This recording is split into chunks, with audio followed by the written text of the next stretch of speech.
Bonjour la famille et bienvenue sur African Veggie, la chaîne sur laquelle vous découvrez la cuisine africaine en version végétarienne.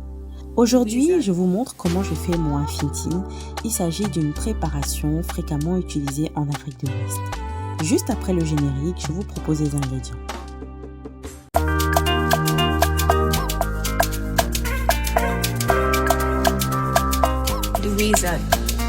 On aura besoin de sel, d'oignons assaisonnés, de piment vert, d'eau, de piment en poudre, d'huile et de graines de néré. Je verse mes graines de néré dans un récipient. Il s'agit ici de graines de néré sèches et je vais devoir les hydrater avec une bonne quantité d'eau. Nos graines vont reposer dans l'eau pendant 3 jours. Au bout de 2 jours, je change l'eau pour éviter les fortes odeurs. 3 jours plus tard, je commence à décortiquer mes graines. Il s'agit d'une étape très fastidieuse, je vous l'avoue, et je comprends pourquoi au Bénin, le décortiquage de ces graines se fait au pied.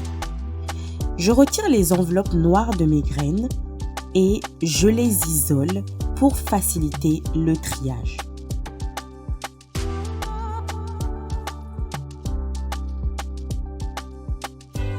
Les enveloppes des graines de néré sont très lourdes et donc elles plongent au fond de l'eau, si bien que c'est impossible de les faire partir juste avec un processus de rinçage.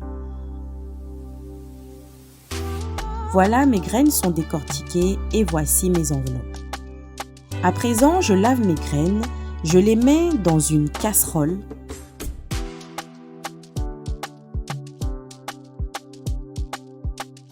Et je rajoute 2 cuillerées à soupe de sel. Vous pouvez en rajouter plus. Je rajoute ensuite de l'eau et je mets ma casserole au feu et je fais cuire pendant 1 heure.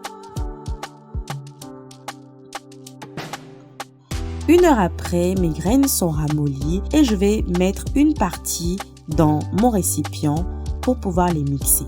Je rajoute quelques lamelles d'oignon assaisonnées avec du poivre et de l'ail et une touche de piment vert. Je commence à écraser.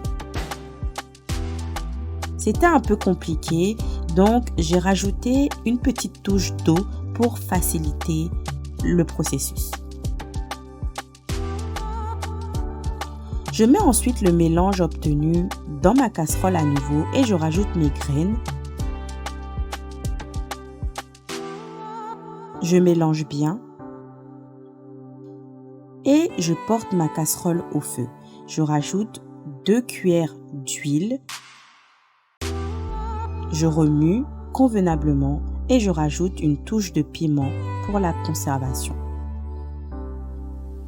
5 minutes après, nous n'avons plus d'eau sur notre affiti. Nous allons pouvoir mettre en bocal.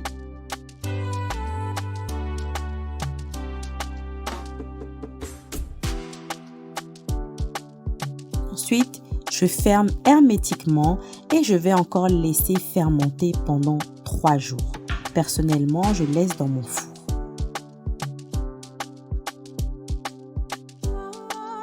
Trois jours après, notre affiti est prêt.